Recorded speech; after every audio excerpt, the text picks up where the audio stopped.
This first episode is a friend of mine, a new friend of mine. His name is Alon-Lee Green. He's the co-founder of Standing Together, an organization in Israel that is fighting for a new left, a new reality. One thing that I can always see early on when I look at problems is I see leaders, and what I see is that we need new leadership in the world and we need new leadership in the Middle East. And I think it is undisputable that this kid, Alon-Lee Green, is one of the new voices of Israeli democracy. And I think the problems he's trying to take on are complicated and hard.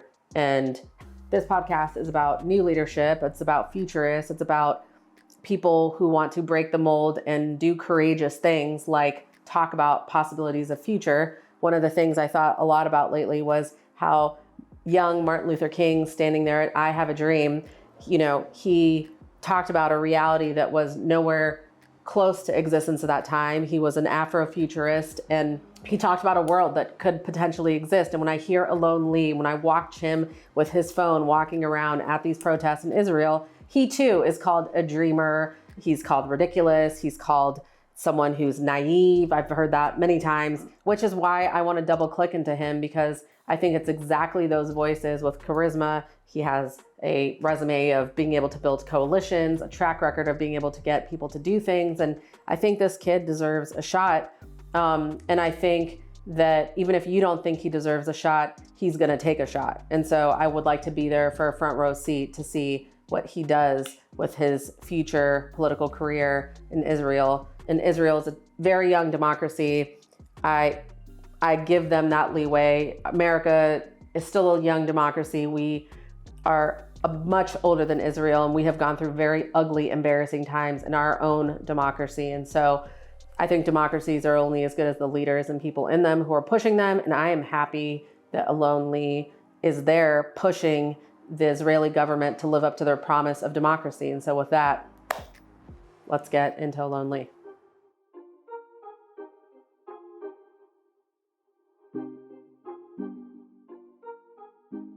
Alon-Lee, thank you so much for doing this. I'm super appreciative. I know that it is not an easy time for you and the people of Israel and the region, and I appreciate you taking the time. I know I've been chasing you left and right for the past month or something, so thank you for doing this. Thank you for your patience. Ooh, lots to talk about. This is not a easy time. This is a serious time. We're at war. We're not just at a military war, but we're at a cultural war. And one of the reasons I thought it was extremely important for us to forge a friendship and camaraderie was that one of the most important assets and liabilities of this war is the diaspora. And when I think of the diaspora, I think of everyone who's of Middle Eastern and Jewish descent living throughout the world. And really specifically, those of us who are living within the United States and Europe. We are not doing well. And I don't know that we're being good partners to you or the Palestinian people today. And I have not found a lot of people to work with, but standing together and what you and your partners are doing is really important. And so I wanted to unpack a bunch of different topics with you. And we're going to shoot through some very, very controversial conversations and topics over the next hour or so. And so before we start, do you have anything that you want to get into, or we can just kind of get into it? I guess we can get into it and just understand that everything is controversial at the moment. You can say something and be attacked from the left wing, from the right wing. Nothing feels safe, but it is important to stick to facts. It is important to stick to solutions. And it's very important to be constructive. I really believe so. So as someone who identifies as non-binary, this situation is one of the most non-binary social events to happen in the history of my life. And it has been responded to in an extremely binary way. Some of that is around the use of language and words. Most of us in the West have no experience with the Middle East, have never been to the Middle East, and are now having to figure out how to use words like genocide, ethnic cleansing, Zionism, ceasefire.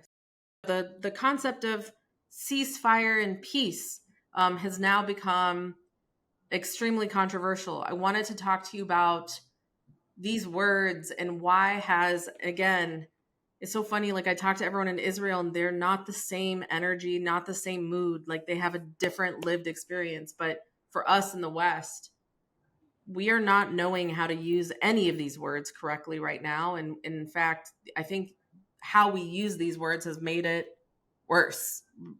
River to the sea, Muslim, terrorism, Islamicism, Islamophobia, anti Semitism. I mean, these are the words that are driving almost every single headline right now. And even how we talk about people who are dying, rape. Talk to me about why is this happening? What you think this means for us today? Well, I think it is, to begin with, a very, very, very terrible moment in history. We came to a junction where it seems as if humanity is something we're fighting for, not, even the human, not only the human beings that are on the other side, speaking as an Israeli, but also fighting over our humanity, fighting over the humanity of Israelis in, in the eyes of some people that are looking at us from afar, thinking maybe there's no real people in Israel, not a society in Israel, that we are all just, a blurb of fascism and racism and genocidal people, forgetting sometimes that we also have fears, hopes, dreams, conflicts with our government, interests that are not being fulfilled by our government. And I think that in this very disturbing time where a lot of people are dying, a lot of people are dying from bombs that the Israeli Air Force is dropping on Gaza. A lot of people are dying. Innocent people are dying by the Israeli soldiers at the moment. They can be men, children, women, elderly people, and in this very dark moment, it seems as if people are forgetting to talk about a solution, to talk about how to get out of this moment, how to move further away from these terrible things that are happening. And I know it's easy to see what's happening and just run to the margins and to pick radical words and to be, choosing the most extreme way to express yourself. And I understand it. Of course, I understand it. And I also feel, in a way, glad that people are engaged, that people are going out in the world and shouting against injustice. But I do feel that on the way, um, a lot of the questions are being ignored. A lot of the nuance are being overlooked. And I feel that we need to understand, that in order to end the occupation, in order to achieve a real solution, we need to talk about what is this solution. And this solution is peace. This solution is in Israeli-Palestinian peace. And Israeli-Palestinian peace is built over two major parts, Israeli and Palestinian. And you cannot overlook one of those two societies and say that only if you go into the side of the complete historic justice to the Palestinians, we will be able to achieve a solution. I support this justice. I personally, and the movement I'm part of, we support it. But we also need to operate within our society and to convince our society, to build a majority within our society to achieve those solutions. So it means a compromise. It means not holding the complete pure justice in your hand, but actually strategize, actually think of how to use words, how to use terminology, how to convince people, how to move the needle. And I feel that maybe in so many ways the discussion have stopped being about changing the reality, and it became more about condemning the reality and shouting as strong as possible against this reality, which is interesting, which is maybe sometime, it would make me feel good. I'm sure about that. But I'm really, really, really feeling that in this urgency, we need to do whatever we can to change this reality, to move the needle, and to move people towards ending this war, and ending this occupation, ending the injustice that we're suffering from. And also, maybe it's important to say that yes, Palestinians are paying an unbearable price for this terrible occupation and never-ending war and siege over Gaza. And yes, we see and we acknowledge and we are activated and are on the streets against this price, against the killing, against the immense damage and death of innocent people. But also Israelis pay the price. And it's important to remember, we are not profiting from this reality. We are not on the side of one side is gaining something and one side is losing. Both sides are losing from this reality. Both sides are paying a price. Yes, it's very different. Yes, the magnitude is very different as well. But we are paying a price. It is not a good life to be afraid. It is not a good life to go to funerals. It is not a good life to be, maybe stabbed in a street, or, slaughtered in a massacre in the south of Israel.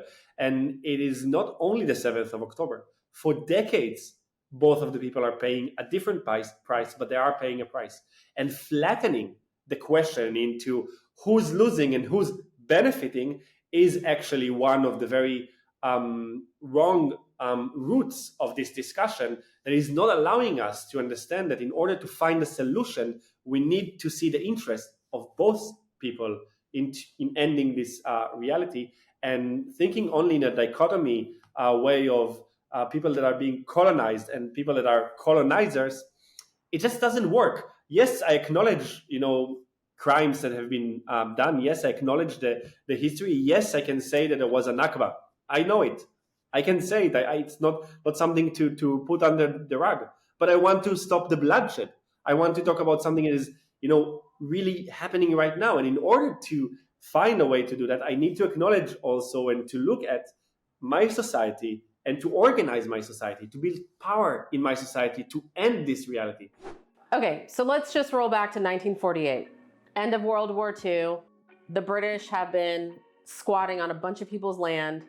There is a relationship between Jewish people and the British to establish Israel and for Jewish people to return to their indigenous home. And there's the creation of the United Nations.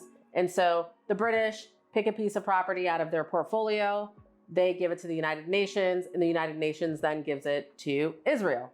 And at that time, the catastrophe, the Nakba, this is an important piece of history.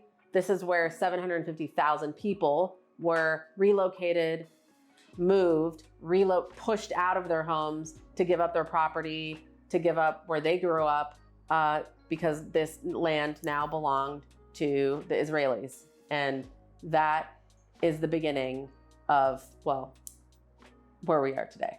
So this is why I come to you and why I think you're an important player in all of this. Alon-Lee, to my dismay, the majority of young Americans in the diaspora did not even know such a thing as the Holocaust existed, or understand that millions and millions and millions, 6 to 8 million Jews were killed in Nazi Germany by Hitler. So the reason that Israel even exists is because an indigenous group of people are returning to their indigenous place of birth, and created in 1948 a place called Israel, which is the only democratic country in all of the Middle East, and something that I think, frankly, people just didn't know. And so you are surrounded by Arab states. You are surrounded by primarily Muslims, both Shia and Sunni, although Palestinian people are also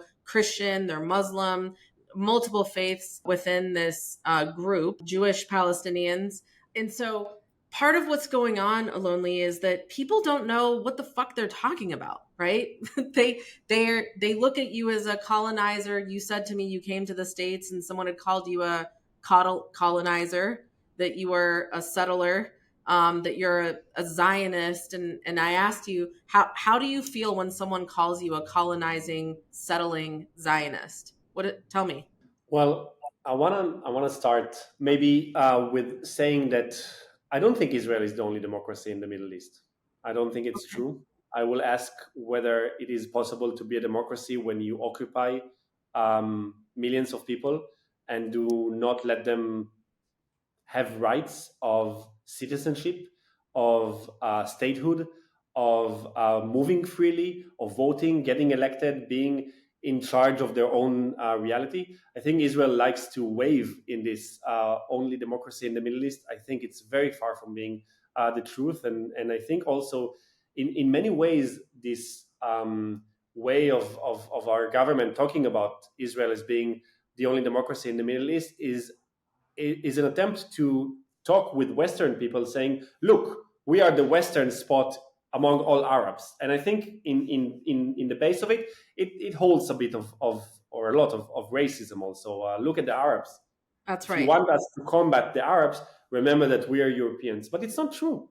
A Yeah. lot of the Jewish people living in Israel are Mizrahi Jewish Yes. people living in Israel. By the way, they're being discriminated. Let's just pause there. Let's explain to people, because the majority of Jewish people in North America and Europe are Ashkenazi, white passing Jewish people, right? Explain to, like, I think to a lot of people, Iranian Jewish people, Mizrahi Jews, Moroccan, Egyptian Jewish people. They're again. So Mizrahi Jewish people are Jewish people that are coming from Arab-speaking countries, North Africa, the Middle East. They are part of the Sephardi Jewish community, which is descent from Spain, speaking at home Ladino, which is the Jewish Spanish language. And the other major group in the Jewish community is the Ashkenazi Jewish community, coming from European countries, East Europe, Central Europe. It has a lot of blurs and mixture. You can find in Europe also people that are Sephardi and so on. There are also other smaller groups in Judaism. But the truth is that Israel is also a racist country towards its own Jewish citizens. A lot of the Jews, for example, Jewish people that came from Ethiopia, an African country, they are black Jews, and they suffer from a lot of racism, a lot of police brutality, a lot of incarceration rate, and very low rate of being in academia, for example. That's discrimination. That's systematic discrimination. A lot of people that are coming from ex-Soviet countries can be targeted with racism in Israel, and it was very common during the 90s and the early 2000s. So it's important to remember that when we talk about Israel, yes, there will be those ones that will present it as this milk and honey land of this high-tech nation in the middle of the Middle East, this pure dream of even gay heaven and stuff. But remember, it's not legal to marry in Israel if you're gay. It's legal, and we have a big gay parade, but I'm part of the LGBTQ community. We are being heavily discriminated against by our own government. So it's not a heaven, and it's not a heaven for Mizrahi people. It's not a heaven for Palestinian citizens of Israel. 20% of the citizens of Israel are Palestinian citizens. They are part of the greater Palestinian people living on this land, people that lived there before 48. They survived, they passed through the Nakba, and they survived on the land in 48. And they live in a lot of Palestinian villages, cities, and some mixed cities with Jews. And they are 20% of our citizens. There are laws in Israel that are discriminating against them. There is the nation state law saying that Israel is only the homeland of the Jewish citizens, and only Hebrew is the formal language of Israel. And up until 2018, when this law was passed in the parliament, Arabic was a formal language of Israel. It was downgraded to show who's the real, owners, who are the real landlords of this country. Do you want to call it the only democracy in the Middle East? I will not sign on that. I'm going to be insanely unpopular right now, and I'm going to say I had to push back on Alon-Lee because he's saying that Israel is not a democracy. And I had to push back on that because all democracies are not perfect, and they're in a spectrum and they're in a process. And I think of Israel as a very young democracy. I mean, America was a democracy, and through our democracy, we sanctioned slavery, the oppression of voting, women's rights, gay rights. I mean, we're a democracy, and we suck in a lot of ways. So when I look at Israel, I see a country that's very young and not super sophisticated in their democracy, but I think in time, all the mechanics to push that thing into place can happen and work if there are good leaders and if it's not being run like a dictatorship. I'm from Iran, which is now called the Islamic Republic, and that is most definitely not a democracy. In that country, protesters are hung from cranes. In that country, protesters are put through gender and sexual-based violence, tortured. You have artists, performers, journalists who are all tortured for doing the exact things that Alon-Lee is doing in the streets of Tel Aviv every single day. And so the freedom to challenge those systems can only exist within a democracy. For example, any version of this conversation that I would be having right now with Alon-Lee happening in Iran against the Islamic Republic would be considered waging war, not just against the government, but against God. God. Hello? Against God, which is why it's punishable by death. And the one thing I'm going to say is my number one test in trusting a human being is someone who is willing to tell on himself and tell on the corruption and injustices around them, which is why I trust Alon-Lee, because this man is trying to make his country a better place, and he's willing to do the most unpopular thing on the planet, which is tell on what he sees and what he feels of his government and his leaders. And that makes me want to invest and trust a person. So when I think of people like Alon-Lee, I'm thinking, fuck, this guy is brave. Yes, there are democratic spaces, a lot of democratic freedoms in Israel, a lot of the Western model of liberal democracy. Yes, Israel has a lot of this, and you can say Israel is a liberal democracy by many or means. Trying, at least trying. By many means and ways. It is still a young country. It is a country that was based on, a huge tragedy, the Holocaust. It is one of the fundamental ideas of building a safe haven to the Jewish people in the world. But it was also built on, a land that other people existed before. And it wasn't an empty land. In schools, it's interesting. But when you go through school in our education system, they teach us a very famous sentence by David Ben-Gurion. It said, a people with no land to a land with no people. That's right. That was his sentence. But it wasn't a land with no people. And it's important to remember that. And I think that in many ways, the Israeli governments during the decades have been trying to camouflage and to kind of, round the corners of a lot of conflicts, inherent conflicts in our democracy. For example, can you be a full democracy when 20% of your citizens are being discriminated against? We have that here in the United States. I want to say that I think democracies are fundamentally imperfect. They are flawed, and that's kind of why they work, but they're also capitalistic, and they require an oppression. Capitalism requires a certain amount of, you need labor, and then right? So we both have studied and talked about this a lot. These are not perfect systems, but you are here to be the new left. That's what I understand you to be. Yes, and I don't think I want to be compared not to Iran and not to the US. I want to aspire for something better. I want to aspire for a democracy where all the people are free and equal. And I think those are two main values that maybe we can base the conversation of what we're fighting for. And I think that when we look at the question that it might be actually semantic, the discussion whether what kind of a democracy it is. But when we look at what is not good, what is not fulfilling towards it, towards our citizens or the people that live on in the land that are controlled by our country and are not citizens of our country, remember that in an estimate, almost half of the population on this land that are controlled by Israel are not the citizens of Israel. Yes. Big No, question.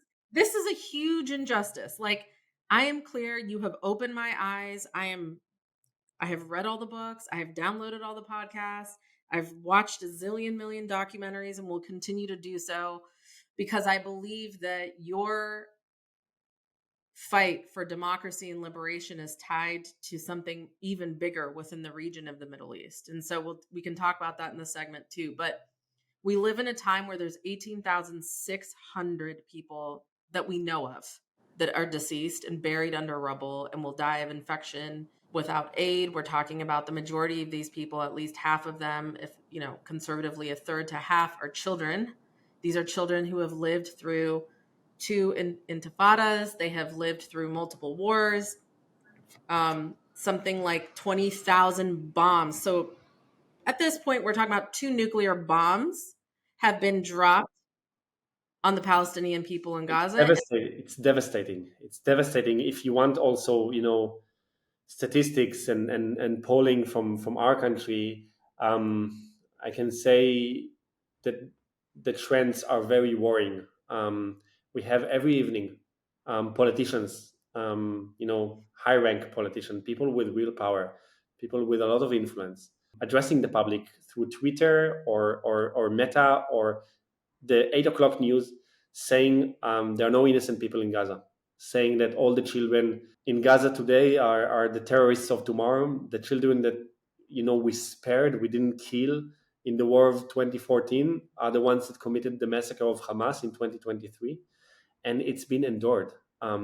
More than it's been endured, and just not you will not see someone, the host of the news, stopping this politician saying, whoa, whoa, whoa, you cannot say those crazy genocidal, things on the 8 o'clock news. Children are watching, people are watching. You can influence people on supporting, it's not, it's endured. And more than that is that I think, um, I think that it's scary. It's extremely scary to see how these right wing forces in our society are capitalizing on the trauma, on the real fear that I also feel, that I also have, that my family has, and how they are capitalizing into trying to push us into believing that it's either us or them, and it's a very wide sentiment at the moment that it's us or them, and it's very scary. Let me tell you here, you have people that fight for prison reform. You have people who go and fight on the borders of Mexico where Trump was putting children in cages, separating families coming over the Mexican border. And these same people now no longer, those people fundamentally in those moments believed in nurture over nature. And now those same people will talk to me saying, for this situation, they believe it is not nurture over nature, but the nature of these people in Gaza and in Palestine is inherently that they are terrorists, that they are killers, they are martyrs. And the best thing we can do for the security of the Middle East and Israel is to literally just kill them all. I hear a lot of This this. is here. This is in this country, in open public forums, tweets and Instagrams from huge people saying things like no water for Gaza until these hostages are returned, no food, no human aid, no nothing. What is going on with us? When you look at us over here with huge Instagram followings and media channels and interviews, what do you think of us? Like, have we just lost our minds?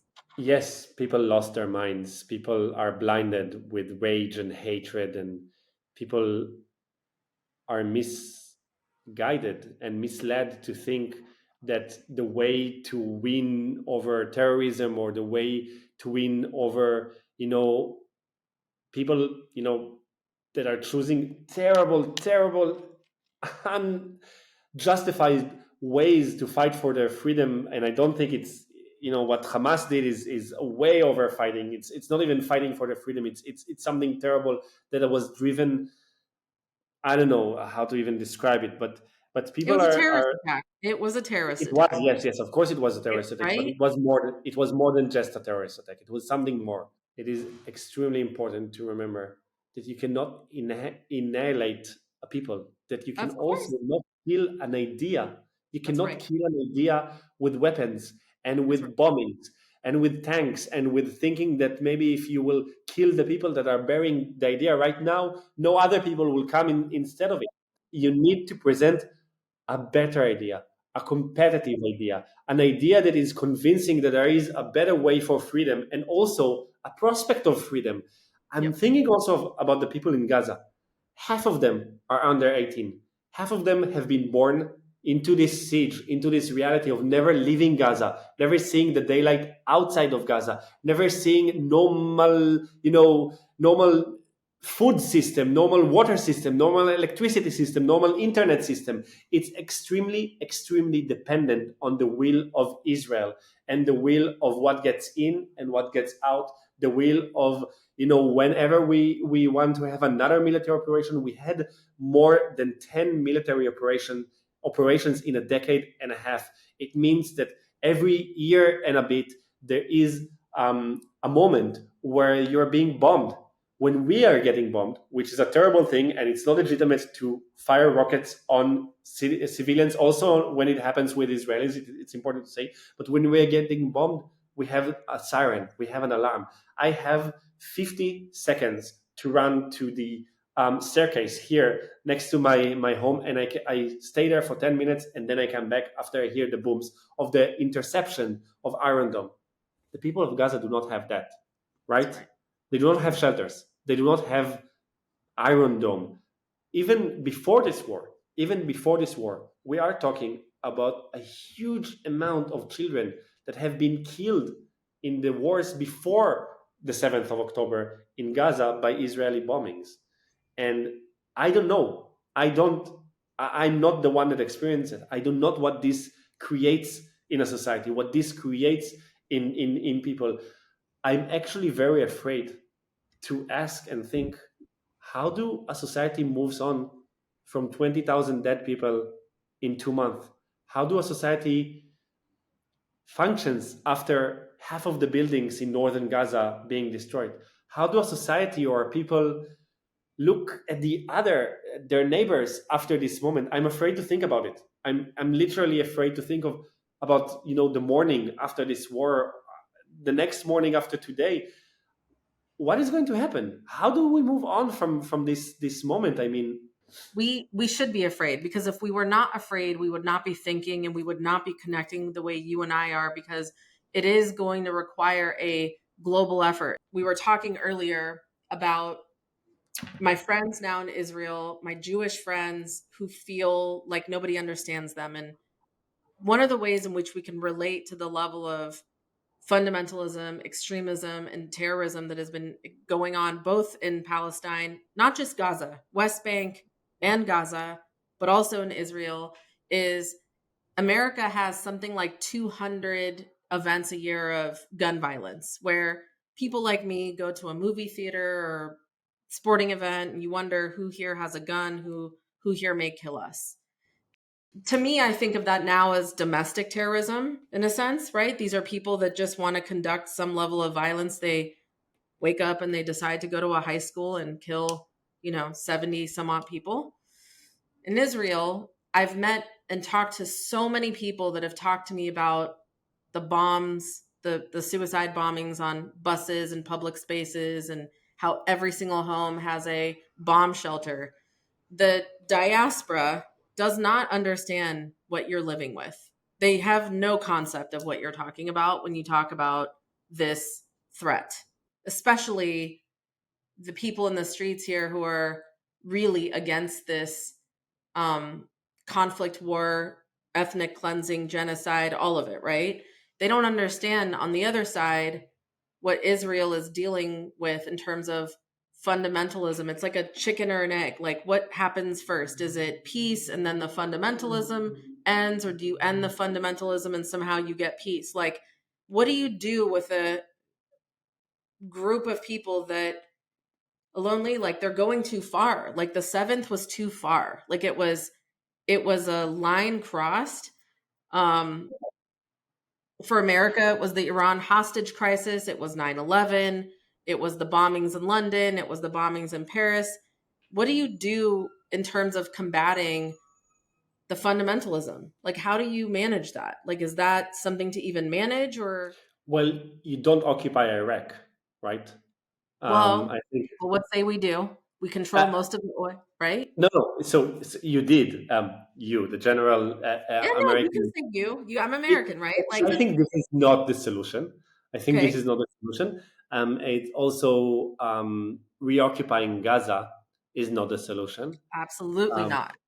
Thinking Zero. that you're able to defeat and make Hamas disappear from the face of the earth, Never going to I happen. think it's not going to happen. Look I at the think it's a Taliban. problem. Did the Taliban go away? Never going No, to they happen. Did actually came back ISIS to go away? power That's eventually. Did ISIS go away? Nope. But I do think that we need to. We can talk about maybe ways to deal, and I would Okay. we can do it in 1 minute. I do want to say before that it is extremely important for governments to be honest with their citizens and not to push our society into expectations and promises and language of flattening, destruction, killing, annihilating, and all those terminology that is widely supported because of the promises, the very big promises our government made, which they're not able to actually fulfill. And I hope actually will not find ourselves into a never-ending attempt to fulfill it, because it means an endless war. It means endless bloodshed, rivers of blood that will never stop flowing. And I think that we need to understand that yes, we need to deal with the ones that are promising to hurt innocent people. Yes, it's not legitimate. Yes, we have the right to defend our citizens.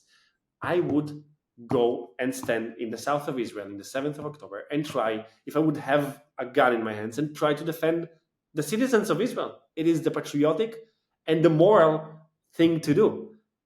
But then we need to zoom out and we need to look deeper, and we need to ask not only how to prevent something of happening at this moment. We need to prevent it from happening again. We need to make sure for the long term that the right of Jewish people and Israeli people and Palestinian people for safety is guarded. And to do so, we need to end the occupation. That's No right. other way. Because, and I know it can be controversial to say, but I think it's extremely important to be said. Military control over civilians create violence. It creates violence, and it creates a violence that not only the Palestinians are, paying the price and being victims of, but also the Israelis. And in the long term, there's only one way to achieve security. There's only one way to guarantee the safety of Israelis living on the borders, but inside the land as well. And it is to come to an agreement, an Israeli Palestinian peace agreement. You know, that to the ones that are saying that this is a naive solution, that it's not even a solution, that it's just a pipe dream, or whatever, I will say that I grew up under the generation of our parents that suffered and went through the 73 war, what we call the Yom Kippur war. And the main enemy there was Egypt. Egypt was dreaded by the Israeli public. It was, I don't know even how to describe it. It was the enemy, the strongest enemy with the strongest army, a country of 70 million people back then, maybe 60 something, maybe 70 something. Today I know they're like around 90 million people, but there were millions, tens of millions of people against a country of 5 million people.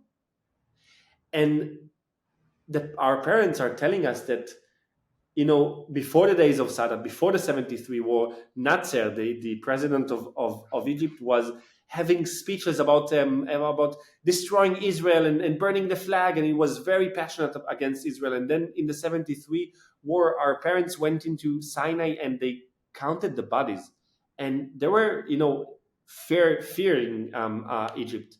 And then 5.5 years after the 73 war, there was peace with Egypt.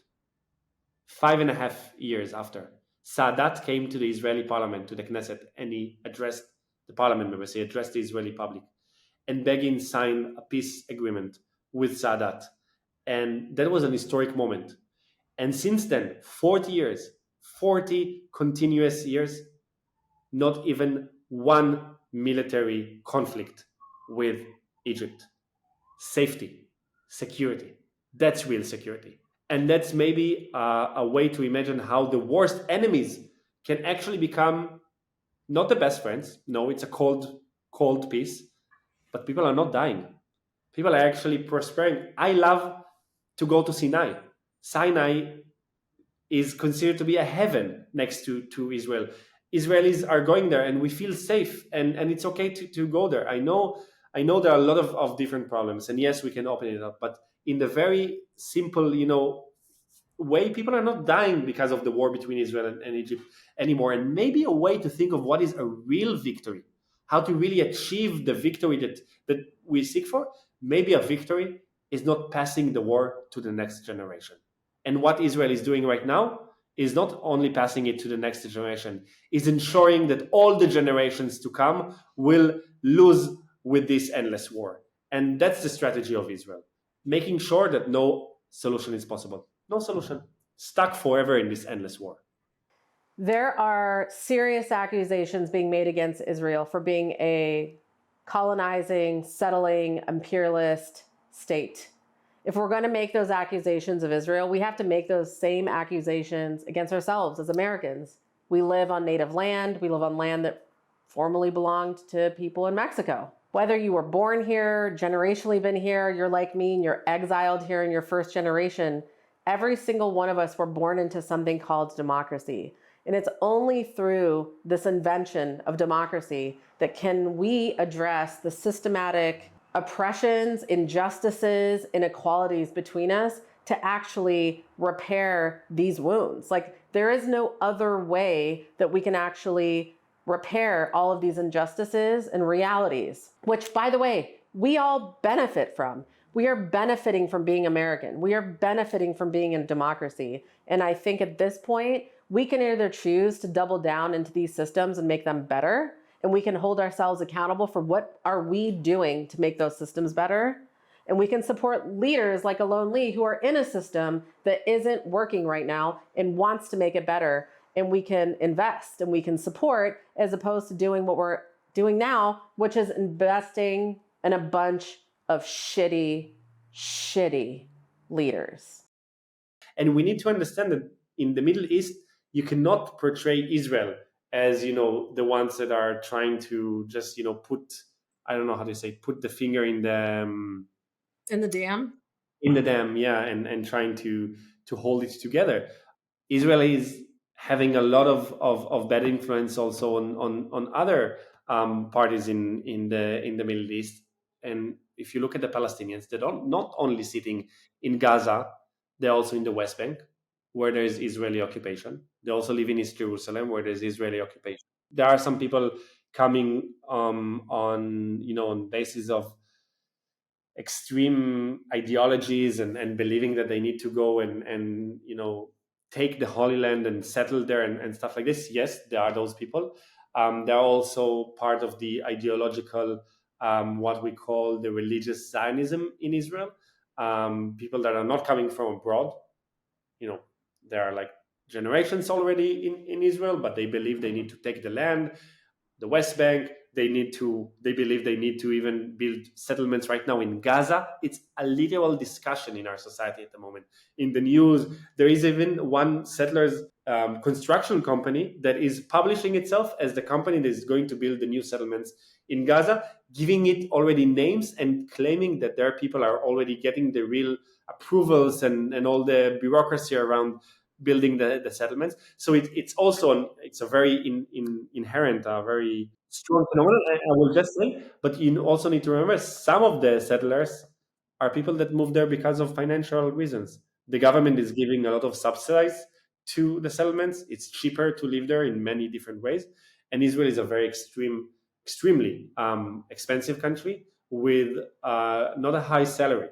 So people are just sometimes choosing to go there not out of ideology, and we need to also acknowledge that when we try to think of the solution of how to work around this and with this. But just to finish the point, Palestinians are all over the Middle East. There are Palestinian refugee camps in Syria and Lebanon and Jordan, and they feel a connection to this land. They feel that Palestine is their homeland. Still, Palestine is their homeland. And we cannot disconnect it. We cannot ignore this, even if it will be a nice fantasy to forget Why would about it. anyone want to ignore? I was born in America and I want nothing more than to go to Iran. Everyone wants to be somewhere where they feel I would do Home. anything. I would do a lot. In fact, as you see, I do a lot because Yeah. I would love to go to my grandmother's grave. I would love to see my aunts and nieces and or cousins and extended family. I would love to be, I don't have a single family member that's buried on US soil. I'm like actually Wow. terrified of this idea. This idea terrifies me. I have no one connected to my parents that has ever been died here. And Wow. so I think people don't understand when you are from a diaspora, one of the things that you hold very dear to you is the concept of being able to go home. And so for Palestinian people, they want to go home. They want to go home and they want And to I be understand that. home. They want to eat their food. They want to be with their friends. They want to be in an air and a dirt. People who've not been to the Middle East don't understand the skyline, the smell of the dirt, the smell of the fruits and vegetables. It is it's the reason why people fight for this land. It's actually very special. It's a very special place. So it makes sense that people want to go back. Before we go into solutions of how to go forward at the end of this war, one of the things that concerns me is that the left here is missing. We probably need you as much here in the States and in Europe as we need you in Israel. And part of that is because the left here and the right is, in my opinion, very lost, very lost. And there is no place in the middle for someone like me. I don't belong anywhere. And oddly, and I guess that's good because I'm never really fit in anywhere anyway. So maybe this is a good thing. But like right now, you know, I'm very concerned about the extremism on both sides, the fundamentalism on both sides, the wishing of death, the believing that war is the answer. Like as you learn about what are the solutions, about how do we behave as a society globally? Look, you're in Israel, I'm in LA. Like we are going to be a global community now. Access of resistance to the West. Like we can't solve that in this podcast, this conversation, but we're going to have to think about it even when this war in Palestine, Gaza is over. When this war is over, the way to make sure it never happens again is to figure out this friction, this very intense friction where the East thinks that the West wants to dominate their way of life with Westernism, capitalism, and democracy, and they want to maintain dictatorships, theocracies. I mean, none of us want to move to Russia or Iran or China, right? Like, there's no freedoms there. Yeah, but I understand that completely, and I think this dichotomy perception of east or west, or the imperialist or anti-imperialist kind of approach that was very relevant for until the 80s, the late 80s. Some people got stuck in this, and I do think it's interesting, but it's not very relevant to the world today. But it's also interesting to think of. I wouldn't want to live in the US where people don't have healthcare as a right. I wouldn't want to live in a place where you die because you don't have a right to go to a hospital and get free treatment. I mean, we can speak about how the West is, the Yes. dream of democracy and stuff, but come on, there must be a third way. If I need to choose between the two, let me not choose. I mean, of course, I would say that the democratic freedoms and the liberalism of the West is more appealing and gives me a lot more space to exist. Of course, I acknowledge that it's easy to acknowledge, but it's flawed. It's not enough. Capitalism does not give us answers, for so many different communities. And if you're a very rich man that is probably white, maybe you have a very good life there in the US. But so many other communities and parts of the society do not have that. And that's important to remember, because I think that democracy needs to be based not only on freedom, but also on equality.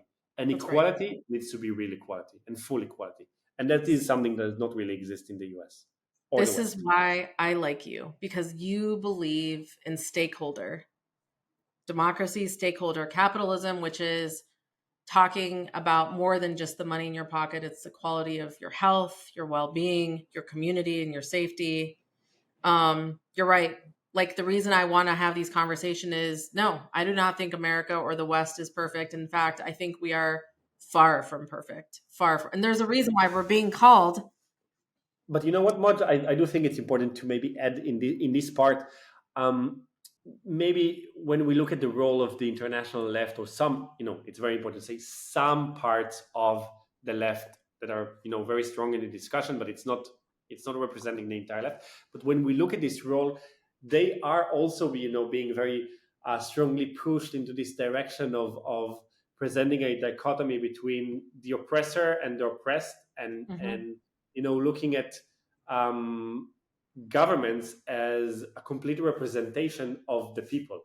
And then they forget that there is also, there are people, even in Russia. I'm not against the Russian people. I'm That's against the right. Russian government. 100% I'm against Putin. Some people, by the way, would like, in this kind of access, they would like Putin because he's resisting the West, and some of them liked Assad also. Interesting discussion for a different time. But it does not make the Russian people our enemy, or the people we need to fight if they have this corrupt government. We know the nature of this government. We know the nature of this regime. We know that people are paying price, for example, in Iran. And I can say, as an Israeli citizen, as a Jewish Israeli citizen, that hears so many times the rulers of Iran promising to exterminate Israel, to kill, I don't know, to bomb Tel Aviv. I heard it, okay? I can say that the people of Iran are not my enemy.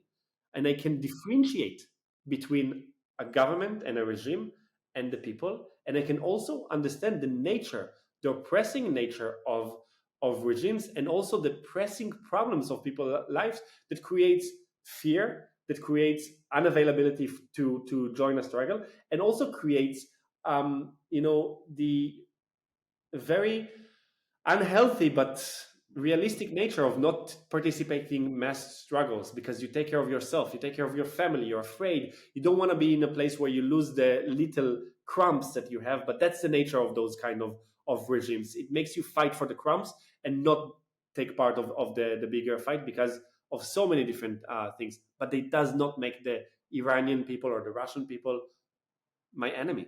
That's I right. can acknowledge that. I think we both would never, and I encourage everyone to not look at people as their governments. I mean, that's just ridiculous that people can do that. I mean, that's just But somehow with Israel, they do that. that's right. Somehow with Israel, we are all colonizers, Yes. instead of actually looking at us as part of the very delicate and complicated equation and nature of this place. We are here, millions of Jewish people. We came here many years ago. I was born here. It's my only home. Like it or not, millions of people are going to remain on this land. Millions of Jewish people are going to remain next to millions of Palestinian people. That's a fact. If you somehow have a theorized fantasy of decolonization, that millions of people will just wake up one morning and live to wherever they came from, you're delusional, not going to happen. And if we understand it's not going to happen, then we need to base a conversation upon this very simple fact. And this conversation should lead us into solutions. And the solution is acknowledging the fact that millions are going to remain from both people, and both of those people will call this place their homeland. Justified, not justified, very interesting question. But let's stop the bloodshed, first of all, and come to an Israeli-Palestinian peace. And that means compromising also. It means to understand that you will never get the full justice that we're fighting for. I wish we will get the full justice. I'm even having bigger dreams than just achieving Israeli-Palestinian peace one day. But let's stick to this very simple piece of the cake and achieve the end of the bloodshed, the end of the occupation, and Israeli-Palestinian peace, where all people are equal and free. My last question for you is, I'm in this for a free Iran and a peaceful Middle East. That's what I'm in this for. I believe like our struggle is intertwined. Like I'm living through dictator theocracy. For all intents purposes, a terrorist group is controlling my life, my family's life. How can other diasporas work with you? How can people like me and all of the other non-Jewish diaspora, like how can we work together with you, and how can we work better together? Because right now we're at each other's throats. We're tearing each other apart. Who's centering themselves? Who's not centering themselves? I think we definitely need to come together. We need to imagine together, to think together, to analyze the reality together, and to understand that our fights are, as you said, intertwined and that they're connected, because right-wing populism, fundamentalism, they are spreading, and they're spreading into places that are gaining a lot of victories to them, and that are like achievement unlock in South America, in Southeast Asia, in Europe, in Africa, in the Middle East. And we need to understand that the way to deal with it is by learning from each other, by sharpening our swords, and understanding that maybe I have a lot to learn from other struggles and people that went through things that maybe are not the same, but are of the same nature of what we do. Methods of community organizing, of mass organizing, of building coalitions, of building grassroots movement. Those are important lessons that have been learned around the world, and they can be taught, and they can be theorized, and they can be amazing inspirations to other people. And if we don't look at each other as enemies, or people that are fighting for the same piece of the cake, but actually saying that it's either the cake will be for all of us or there will be no cake at all, then we will not be able to overcome these very worrying trends and directions our world is going to.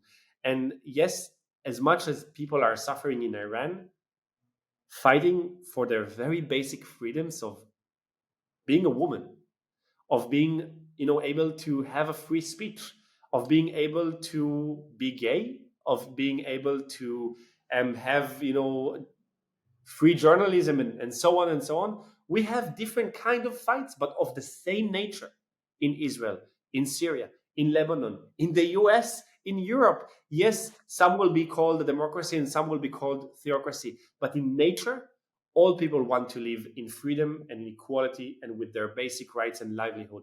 And we need to learn from this, because it is a coalition eventually of transforming our world.